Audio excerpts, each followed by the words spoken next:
आदर्श राज्य राम राज्य नाम सुनते ही एक संपूर्ण राज्य की तस्वीर मन में आ जाती है। हिंदू मान्यताओं में यह सबसे अच्छा राज्य माना जाता है। जब भगवान राम विष्णु के 7वें अवतार अयोध्या में राज करते थे, वो समय शांति, समृद्धि और न्याय का था। धर्म का राज था। हर नागरिक खुश था, उनकी जरूरतें पूरी हो रही थीं और उनके अधिकारों का सम्मान होता था। राम राज्य सिर्फ धन दौलत का ही नहीं, बल्कि आध्यात्मिकता का भी प्रतीक था। राम राज्य बुराई पर अच्छाई की जीत को दर्शाता है। ये धर्म के मार्ग पर चलने की ताकत और कर्तव्य की महत्ता को दिखाता है। ये हमें याद दिलाता है कि एक आदर्श सरकार मुमकिन है, जहां राजा प्रजा का सच्चा सेवक हो। राम राज्य की विरासत आज भी हमें प्रेरित करती है, एक न्यायपूर्ण और समान समाज का रास्ता दिखाती है। नींव में दरारें, अंदरूनी कारण। दिखने में संपूर्ण राम राज्य में भी पतन के बीज बोए जा चुके थे। भगवान राम का राज आदर्श था, लेकिन मानव स्वभाव जटिल ही रहा।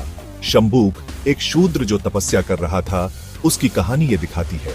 उसके काम ब्रह्मांड के नियमों के खिलाफ माने गए और भगवान राम अपने कर्तव्य के कारण कुछ करने पर मजबूर हुए। ये घटना हालांकि विवादास्पद है, एक कठोर सामाजिक ढांचे के अंदर के तनाव को उजागर करती है। रामायण में समाज के कुछ वर्गों में असंतोष के संकेत भी मिलते हैं। वानर, जिन्होंने सीता को बचाने में मदद की, शायद उन्हें लगा कि उनके बलिदान को पूरी तरह से मान्यता नहीं मिली। सबसे अच्छे समय में भी अलग अलग उम्मीदों को संभालना और एकता बनाए रखना एक चुनौती हो सकती है। ये अंदरूनी दरारें, हालांकि छोटी थीं, राम राज्य के पतन का कारण बनी। बाहरी दबाव, अयोध्या के बाहर की दुनिया। राम राज्य हालांकि आदर्श था, लेकिन दुनिया से अलग नहीं था। ये एक बड़े भू राजनीतिक परिदृश्य का हिस्सा था और बाहरी दबाव अनिवार्य रूप से पैदा हुए। पड़ोसी राज्य अयोध्या की समृद्धि और स्थिरता देखकर शायद जलते थे या उसकी रक्षा का परीक्षण करना चाहते थे। रामायण इन बाहरी खतरों के बारे में विस्तार से नहीं बताती है, लेकिन ये मान लेना कि वे मौजूद नहीं थे गलत होगा।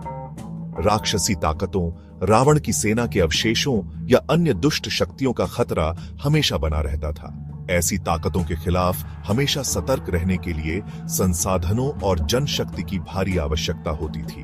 तैयारी की यह स्थिति हालांकि जरूरी थी, समय के साथ राम राज्य को कमजोर कर सकती थी। राम राज्य का पतन, कई तरह का पतन। राम राज्य का पतन एक अचानक घटना नहीं थी, बल्कि एक धीमा पतन था। भगवान राम के जाने के बाद उनके आदर्शों को बनाए रखने की जिम्मेदारी उनके उत्तराधिकारियों पर आ गई। इंसानी कमजोरियां, शासन का दबाव और संघर्ष की संभावना, सभी ने इसमें भूमिका निभाई। समय के साथ राम राज्य के मूल्य, धार्मिकता, न्याय और करुणा कम हो गए होंगे।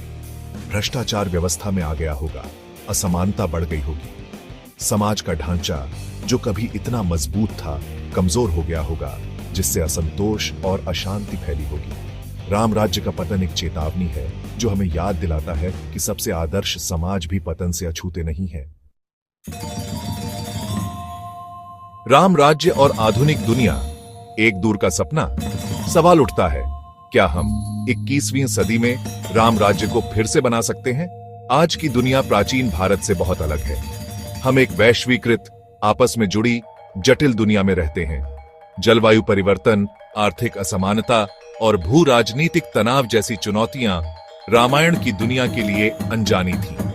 इसके अलावा राजशाही की अवधारणा, यहां तक कि एक उदार राजशाही भी अक्सर आधुनिक लोकतांत्रिक आदर्शों के विपरीत होती है।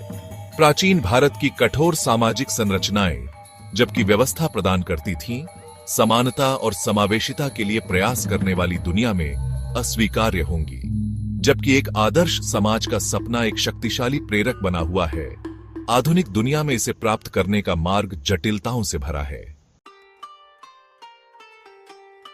दूरी को पाटना, प्राचीन आदर्श, आधुनिक चुनौतियां। राम राज्य को पूरी तरह से दोहराना अव्यावहारिक हो सकता है, लेकिन इसके मूल मूल्य कालातीत प्रासंगिकता रखते हैं। न्याय, समानता, धार्मिक आचरण और दयालु नेतृत्व के सिद्धांत आज भी उतने ही महत्वपूर्ण हैं जितने हजारों साल पहले थे।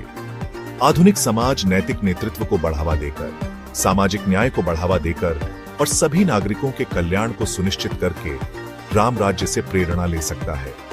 इन सिद्धांतों को अपनाकर हम एक अधिक न्यायपूर्ण, न्याय संगत और सामंजस्यपूर्ण दुनिया बनाने का प्रयास कर सकते हैं।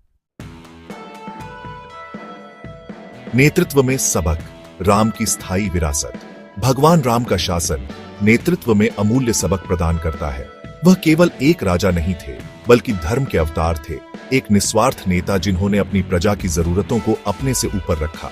उन्होंने उदाहरण के तौर पर नेतृत्व किया, अपनी धार्मिकता, साहस और करुणा के माध्यम से अपनी प्रजा को प्रेरित किया। ऐसे युग में जहां नेतृत्व को अक्सर सत्ता, संघर्ष और स्वार्थ से परिभाषित किया जाता है, राम का उदाहरण एक प्रकाश स्तंभ है। आधुनिक नेता, चाहे उनका कोई भी क्षेत्र हो, न्याय के प्रति उनकी प्रतिबद्धता, अपनी प्रजा के प्रति उनकी सहानुभूति और नैतिक सिद्धांतों के प्रति उनके अटूट पालन से सीख सकते हैं। एक न्यायपूर्ण समाज का निर्माण, राम राज्य की गूंज। राम राज्य की अवधारणा व्यक्ति से परे है। यह एक ऐसे समाज की कल्पना करता है जहां प्रत्येक नागरिक के साथ सम्मान और सम्मान का व्यवहार किया जाता है, जहां कानून का शासन होता है और जहां भौतिक धन की खोज नैतिक मूल्यों की कीमत पर नहीं होती है। इस आदर्श को पूरी तरह से प्राप्त करना कठिन लग सकता है।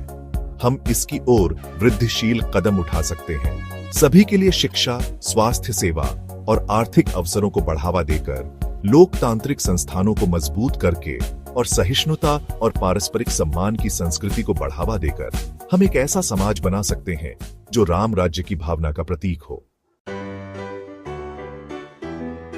निष्कर्ष, एक कालातीत आदर्श।